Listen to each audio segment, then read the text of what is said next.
DSCR loans, we hear you, we see you. Everyone's talking about them. They seem like the cure for everything. Are DSCR loans the one ring to rule them all, or are they just another option in a suite of loan packages that all could work for you?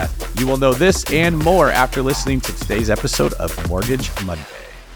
Christian Batchelder, my partner and broker in the One Brokerage. So nice to have you here today. How are you? Good to be here. Today, we are going to give the people what they want. People have been asking about DSCR. They speak about it like it's an elusive unicorn. We are going to break down how they can catch themselves a unicorn, as well as what some of the misconceptions are, so how people can know if this loan is right for them. Side note, before we even get into this, have you noticed an increasing degree of people who are showing up to loan officers telling the loan officer, this is the loan I want, rather than asking what loan would be better for me? Absolutely. And this is the product that happens the most with. I think there's kind of a veil of mystery around the DSCR loan. It kind of seems like it's like the secret sauce, the magic juju to get me a loan when I don't qualify otherwise. And it's not the best fit for everybody. It is a very powerful loan product that allows you to scale your portfolio, but a consultation with a loan officer is always the first advisable step. Yeah, because when they come to us and ask for a DSCR loan, we ask questions and realize, hey, this one would be cheaper. You don't need to use the DSCR. Or yeah, this is better than nothing, and it's better than a 5-year balloon payment, but there are pros and cons to everything. So let's start off by just describing, what does DSCR stand for and how is it different than conventional underwriting? Yeah, this is going to be a good video, guys, for you guys to bookmark and come back and watch later at any point in time, multiple times, just to understand this loan product, because there's so much information out and there's a lot of conflicting information. DSCR, to answer your question, David, stands for Debt Service Coverage Ratio. It's a bunch of fancy words that don't mean anything unless you understand it. All that means, a ratio is obviously a ratio of two numbers, and that's going to be your rents over your debts. It's an easy way to think about it, right? So if you have a property that rents for $1,000 a month and your mortgage is $750 a month, you have a cash flow positive property, right? And that mortgage has to include your PITI. Now, a lot of people may ask, what about the utilities? What about the maintenance? What about CapEx? All those other things BiggerPockets told me, that's all well and good. You should put that in your calculators, but it is not how they calculate the ratio that qualifies you for the loan. All they care about is your gross rents over your gross liabilities, including principal, interest, taxes, and insurance.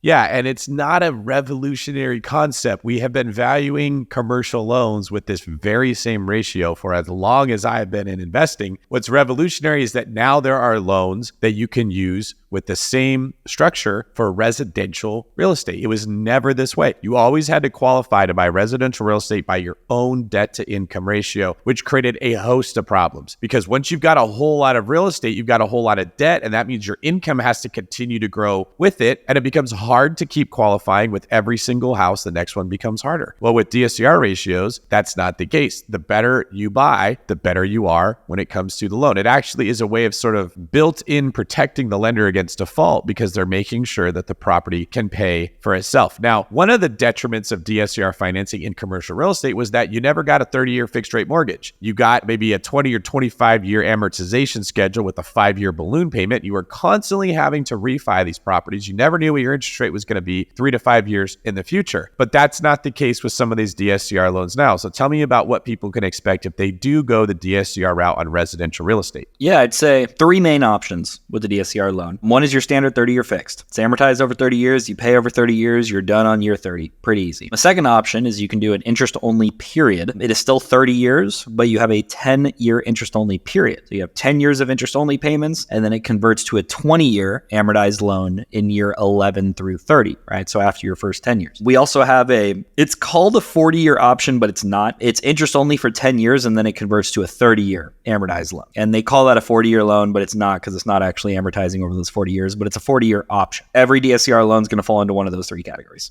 All right. And then there's also a prepayment, right? Can you explain what a pre-penalty is and how it works on these loans? Yeah, almost all DSCR loan products are going to have a prepayment option. And what I mean by that is that it's 0 to 5 years. typically with most lenders. And what that means is that if you refinance or sell that property, anything that leads to you paying off that mortgage in that time period, 0 to 5 years, there's going to be a fee attached. Sometimes it's, 2, 3, 4% of the loan. Sometimes it's 6 months of interest payments. Regardless of what it is, there is a fee is the important thing to know. What a lot of people don't know is that it's customizable, which means if you have a 2-year holding period, that you know you're only going to hold this property for 2 years and then kick that money into some other project, we're going to buy down your prepayment penalty to 2 years. Now, what do I mean by buy down? If the best pricing for DSCR loans is at a 5-year prepay, you're taking the absolute maximum prepayment penalty, you're guaranteeing to the lender you're going to hold on to it for 5 years, you're going to get the best rate. Now, if you buy it down to any iteration of 4, 3, 2, 1, 0, you can do that, but you're going to have a higher rate or higher points, right? Closing cost up front. That's where we kind of can custom tailor the product to you, right? We can pay a little bit of money up front or have a little bit higher rate to save you the exit fees, right, on the prepay. And that's just where having that honest communication with your loan officer of what your plan is for the property, or if you just want to have the opportunity to refinance with no prepayment penalty in 2 or 3 years, whether you choose to do it or not, we can structure that into your loan. Perfect. Now, why do these lenders add these prepayment penalties on DSCR loans when they don't do this on conventional loans? Yeah, it's a good question. Well, in most cases, these DSCR loans, they're done, I don't want to say they're more risky, but they are more than conventional loans where debt to income is calculated and all that. Basically, lenders are trying to guarantee that you will hold their loan for a specific period of time so that they can actually make money giving these things. If they were giving money out and getting payoffs in 6 months, they aren't actually collecting any money, right? I mean, it's very little fees actually coming to them. So by holding these prepayment penalties, remember, DSCR loans are not a government-backed loan. They're not a Fannie Mae, a Freddie Mac product where they could just go and sell this to, mortgage-backed securities and get these bundled to investors. These have very niche buyers, right? So to hold the value of the loan, they want to make sure that there is a certain guaranteed period that they will be collecting income from. What that means in layman's terms is a Freddie Mac or a Fannie Mae loan are government-sponsored entities that say, hey, if you as a lender write your loan to conform to these guidelines, we will buy them from you once you've originated them. So the lender knows, all right, I'm going to get my money back after I give it to Christian to buy his house so that I can go lend it to the next person, which makes them easy to sell. And then they get sold through a series of, it's almost like a stamp of approval. Yeah. Maybe like, hey, the seal of approval means it's a good loan. So more people are willing to buy it. So it changes hands more frequently and ends up in basically the stock market is what you call the mortgage-backed security. It's very easy to sell that loan when it's that way. DSCR loans do not take that same path. They are done by private individuals. The government is not involved with it. There's no guarantee on it, so it can be tougher to sell, which means they need to hold it for a longer period of time before they can get a break-even point where they get the money back that they let you borrow. Is that a fair assessment? Yeah, that's hit the nail on the head. So there is a penalty when you go this road that there's going to be a prepayment penalty. You don't get that with conventional loans. The other way that they're usually not going to be as advantageous as conventional finance is the rate itself. What do you see in the difference between a typical 30-year fixed rate on conventional versus DSCR? Yeah, typically, depending on credit scores, we're about 1 to 1.5% on the rate difference. So if conventional is at 7, you're probably 8 to 8.5. That's typically where most DSCRs will land. Now that can vary and fluctuate by the day, but that's just for a general rule of thumb that seems to be a pretty fair estimation. Now, there's so much conflicting information about DSCR loans. Some people say this, some people say that. How much of this is lies? How much of it is truth? And how much of it is just that there's a lot of variability in this product because it doesn't fit within that pipeline of conventional financing like we mentioned? Yeah, this is something that even I'm guilty of at certain points in time. I remember back to when we were doing short-term rentals and we were doing short-term rental DSCR loans at 15% down. And we did have a single lender doing that. Nowadays, that's not the case. Now everything requires 20 to 25. They've given up that 15% option. But why you hear so much different information is not that some people are lying to you. It's that when you're in the conventional space, which most brokers and most lenders historically have been, there's very defined, rigid rules. There's a defined debt to income you can go to. There's a defined credit score you can accept. There's a defined amount of income this property can generate that is defined, right? Everything is known. We know how to analyze somebody's credit score. With DSCR loans, they're so, I don't want to say new, but they're so flexible that each of these lenders, and I mean, just us as a broker, we have over 75 DSCR lenders in our network. That means we have 75 different sets of information that we have to memorize. So when you hear somebody say, you can use short-term rental income to qualify, that is correct. But if you go to another broker and get a quote for a DSCR loan, it might beat us. They're not going to be able to use short-term rental income, right? They're going to use that long-term. So if you're going and buying a property in the Smokies that rents for $2,000 a month on a 12-month lease, but it really rents for $9,000 a month on a short-term rental, your other lender is going to use that $2,000 and you're not going to qualify for that loan. Whereas if you come to us, we'll be able to use that $9,000, but it's comparing different products, right? Because every lender that does DSCR financing has their own set of criteria that they use and their own exceptions that they'll allow. Yeah, it's like Fannie Mae version 1 through 50. Yeah. Right? Like they all have their own underwriting criteria. So when you hear somebody like myself, another broker, whoever you guys are listening to, talk about non-conventional loan products, keep in mind typically it's general advice that is a collection of what most DSCR lenders accept in the industry. But when you actually go to get a qualification, we may not be able to package them together. For instance, right, you may have to put 25% down to buy a multifamily. It may have to cash flow at 1.1 if it's a short-term rental, right? Instead of just one even. All these little things, you guys don't have to memorize these. I'm just using it as an example to say DSCR loans are constantly in flux. And there's so many different institutions that are offering it right now that let that be our job of placing you with the right one. When we place you with one, make sure you know that, hey, we probably went and got an exception for this, right? Like David, you and Rob realized on your house in Scottsdale that there was an acreage limit. Right. Like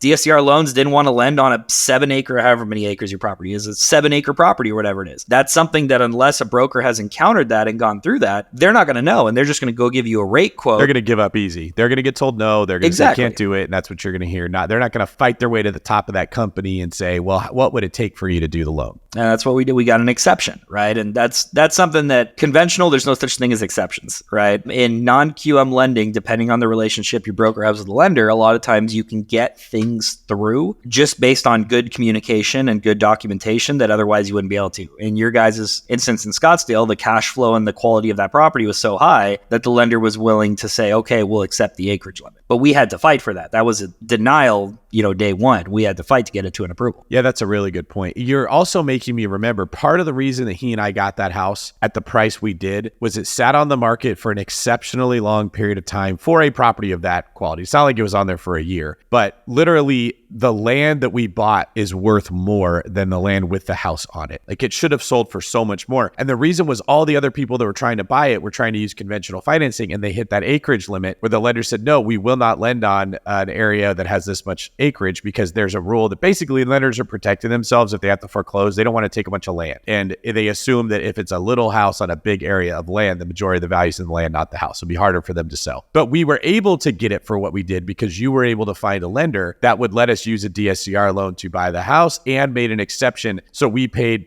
close to half of what that probably would have cost if they could have gotten conventional financing based on what the other houses list for, which is, several $1 million of equity right off the bat because we had lenders that would go fight. So this is one of the ways that DSCR can come in handy. But I love what you said earlier. It's not a de facto, just go do this. It's something you have to go ask your loan officer. Here's what I'm intending to do. Would DSCR work better? Would conventional work better? And let them work through the process, right? This is also, I don't want this to just be a sales pitch for a broker because it's not intended to be that way, but there's a lot of lenders that offer DSCR direct to consumers, meaning not through a broker. And what that can lead to is the same thing that we've spoken about in other recordings of this, is that lender is only offering you their offerings, their product. Maybe they don't accept short-term rental. Maybe they wouldn't accept 7 acres. Maybe they wouldn't accept a $3.5 million loan amount. All of these things, when you start bundling them together, once again, going to a single named DSCR lender versus a broker is the same thing as going to Chase to get a loan, right? They can only offer you the Chase guidelines with all the Chase overlays, all the Chase underwriting. Whereas a broker can say, like what we did with David and Rob, oh, you need short-term income projections to be qualifying. Okay. We also need a high acreage exception. Okay. We also want to put down 15 or 20% instead of 30, which were a lot of lenders wanted us to put 30% down for you guys, right? We also need, it to be whatever, right? All these little things that we had to piece together. We had to find a lender in our huge database that would accept all of those key points, right? Not just one of them, not just two of them, and not just somebody who would have the lowest rate, but couldn't get you the loan. Right. It's like a game of Tetris playing these puzzle pieces together sometimes, but that's our job. But the advantage is when the broker does a lot of business, they can get right to the CEO of the company. I think I've heard you and a few other people say, in order to get my loan closed, you went to the CEO and said, here's what we need to get this thing done. And they said, okay, we'll make the exception. Well, when we do 80 loans a month with that person, we have a little bit more leverage than if you don't, right? And that's why going to a lender who has a good reputation, that's good at what they do, they will frequently be able to make that thing work for you. That wouldn't work if you're just shopping around and saying, what's your rate? What's your rate? What's your rate? You end up with the person who does hardly any loans at all. They're willing to cut their rate just because they need a closing, but then you find out, oh, you can't make the deal work. I remember for a long time, I don't know that there was another lender that could use short-term rental income projections to qualify on a DSCR loan. Yeah. So some of these like $800,000 cabins or $900,000 beach houses, they might rent for $4,500 a month on Rentometer, which is what the DSCR lenders would use. But we're like, no, it's going to be $11,000 a month in short-term rental income. This will cash flow, and we were able to get our clients closed on those deals. We saved so many deals because of that product right there. So many. I mean, myself included. I mean, I bought my cabins on DSCR loans, and they wouldn't have qualified if we had to use long-term rents, right? And I think a lot of people just get told no from their lender, and they don't realize there's another option. There's people out there that can do it if they know where to go. So if people do want to talk to you, if they just want a brokerage that they can go to for everything, the one brokerage that they can get to do it all, where can they go to find out more about you? How can they contact you? And what would you advise them to do? Come on, that was a softball. Obviously, guys, our company's called The One Brokerage. Not meant to just be a shameless plug for ourselves, but honestly trying to give the best resources, the best experience, the best knowledge to clients. You know, it doesn't cost anything. Reach out, onebrokerage.com. My email is christian@theonebrokerage.com. I'm online on social media, The One Broker. DM me on Instagram. Ask if we got a product right for you, right? And we'll take you through a consult call and make sure we understand where you're trying to grow and help get you there. I'm David Green, the host of the BiggerPockets Real Estate Podcast, and you can find me at davidgreen24.com or at davidgreen24 on whatever your social media happens to be. Also, thank you so much for listening to this. We love educating you on the loan industry, which is why we do Mortgage Mondays. Take a minute to like this video and let us know in the comments what you thought and what you'd like to see more videos on. And if you have a minute, check out another BiggerPockets YouTube special, Educate Yourself, and we will see you on the next episode of Mortgage Monday.